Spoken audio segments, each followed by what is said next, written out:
ती सैनिकांना दयावर येऊ लागली.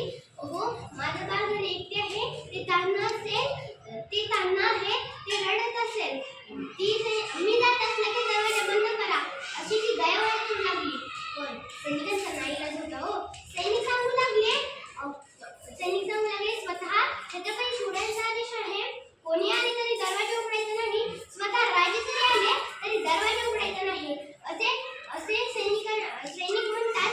हिरकणीच्या डोळ्यातून अश्रूच्या धारा वाहू लागल्या. तिला खूप वाईट वाटले, पण ती दमली नाही. ती चारी बाजूनी गड पाहू लागली. शेवटी तिने एका टोकावर गेली आणि एक टोक निवडला. तिने पदर खोचला आणि एक टोकावरून गड खाली उतरू लागली. गड खाली उतरताना तिच्या हाताला अनेक काटे टोचू लागले. पायात चप्पलही नव्हती. हात पाय दोन्ही रक्तबंबाळलेले होते. हात निसटला, पाय सुटला तरी मृत्यू हा अटळच होता. पण हिरकणीच्या डोक्यात एकच विचार होता, आपले बाळ घरी एकटे आहे, ते रडत असेल.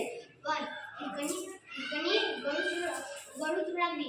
मित्रांनो, हिरकणी गड उतरताना सुद्धा हर हर महादेव अशी गर्जना करत होती. शेवटी तिने गड उतरला. गड उतरताच तिने लगेच आपल्या घराकडे धाव घेतली आणि बाळाला कसं शिकवून राहिले आणि ती खूप रडू लागली. तिला खूप समाधान वाटले. छत्रपती शिवरायांना साथ होती तुळजाभवानी मातेची, तशीच हिरकणीला साथ मिळाली लक्ष्मी मातेची. दुसरा दिवस उजाडला.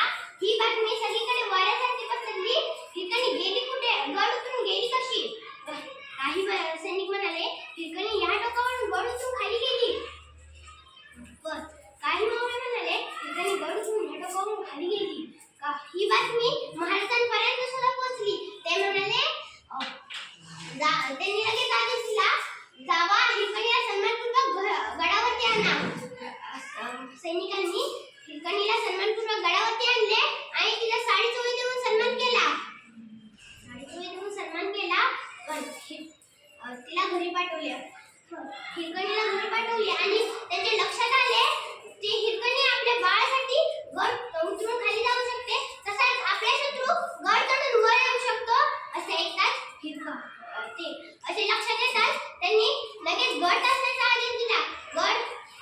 संपूर्ण गड टाचून घेतला आणि हिरकणी ज्या टोकावरून खाली उतरली त्याचे बुरुज बांधण्यात आले. त्या बुरुजाला हिरकणी बुरुज असे नाव दिले.